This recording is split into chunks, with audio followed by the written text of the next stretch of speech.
4 décembre 1872, à quelques 1000 kilomètres des côtes espagnoles, un voilier battant pavillon canadien, le Dei Gracia, croise le brigantin Marie-Céleste. Captain, there's a ship in trouble coming our way.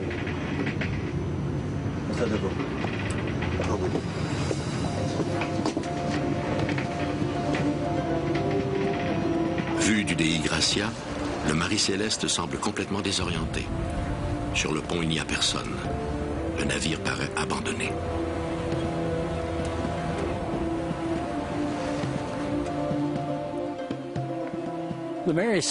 La Marie-Céleste, initialement nommée Amazon, a été construite à quelques mètres d'ici.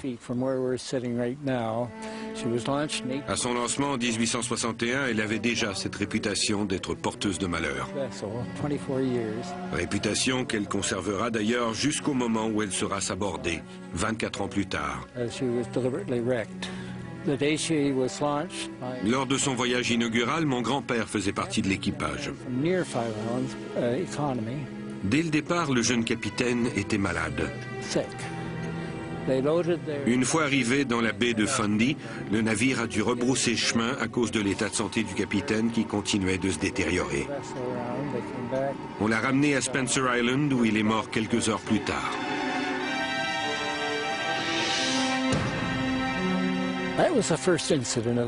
Ce n'est pas la seule fois qu'on allait déplorer la perte d'un capitaine à bord de l'Amazon. On l'a bientôt surnommé Hoodoo, c'est-à-dire porteur de malheur. En 1867, l'Amazone s'échoue sur des rochers au large du Cap-Breton. On l'a remis à flot et conduit de nouveau à Spencer Island, où il a été entièrement restauré. Sa longueur a été portée à 31 mètres et son tonnage à 282 tonnes.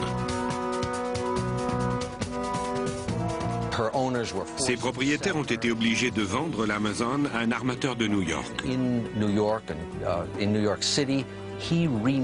Mais la superstition était toujours bien présente. On l'a alors renommée Marie-Céleste, en espérant que ce nom briserait son aura de malchance. Ce ne fut pas le cas. On la retrouve ensuite naviguant à destination de Gênes en Italie avec une cargaison de 1700 barils d'alcool. Elle n'arrivera jamais à destination. L'équipage disparaît entre Staten Island et Gibraltar. Pour le capitaine du Dei Gracia, David Reed Morehouse, cette rencontre a quelque chose d'ironique.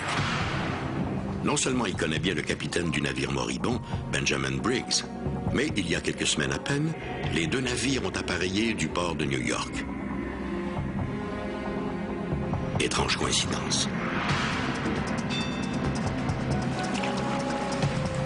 Morehouse demande à ses hommes de se rendre sur le Marie-Céleste pour enquêter.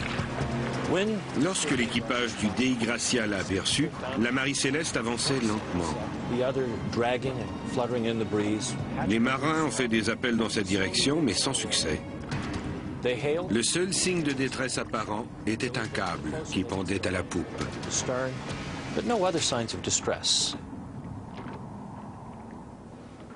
Le vaisseau était abandonné.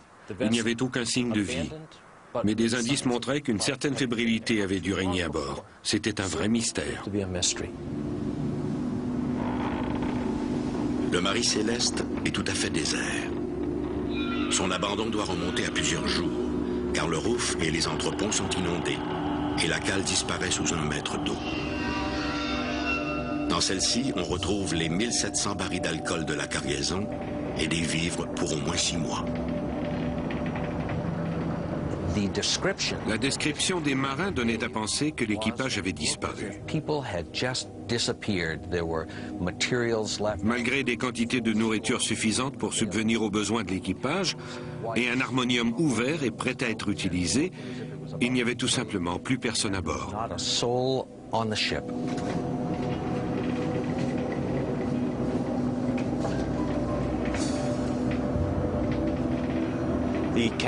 La cabine du capitaine était en partie inondée et en désordre. Les instruments de navigation et le journal de bord étaient manquants. Une dernière entrée sur l'ardoise du bord datait du 25 novembre, une semaine plus tôt.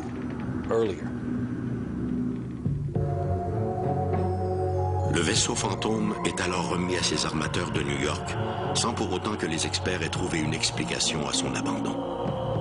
Le Mari Céleste va continuer à bourlinguer à travers le monde. Partout où il amarre, il attire les curieux. Plusieurs ont tenté d'élucider le mystère, mais en vain. La mutinerie, les monstres marins, le surnaturel, toutes ces spéculations n'ont fait qu'ajouter à la mauvaise réputation de la Mari Céleste.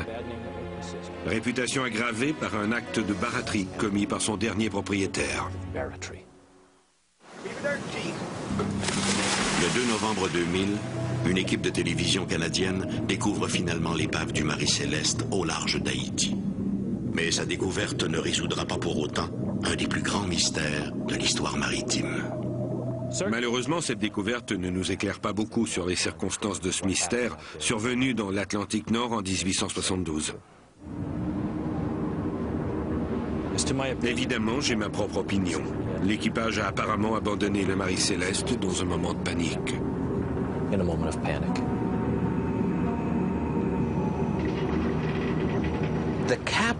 Le capitaine de la Mari Céleste, Benjamin Briggs, avait la réputation d'être un homme rigide et très religieux. Il n'avait aucune expérience dans le transport d'alcool.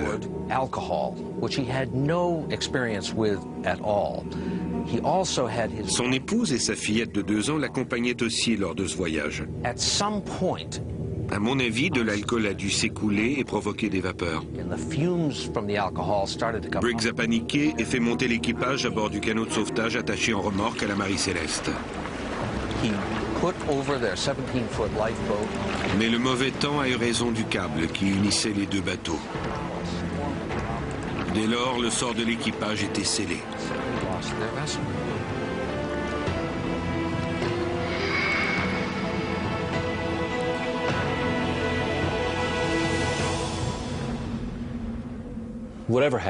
Peu importe ce qui est arrivé, ce mystère est synonyme de tragédie. Des histoires de navires abandonnés et de marins perdus en mer sont encore rapportées de nos jours. L'océan est vaste et cache plusieurs secrets. Les découvrirons-nous un jour? At least not until Judgment Day.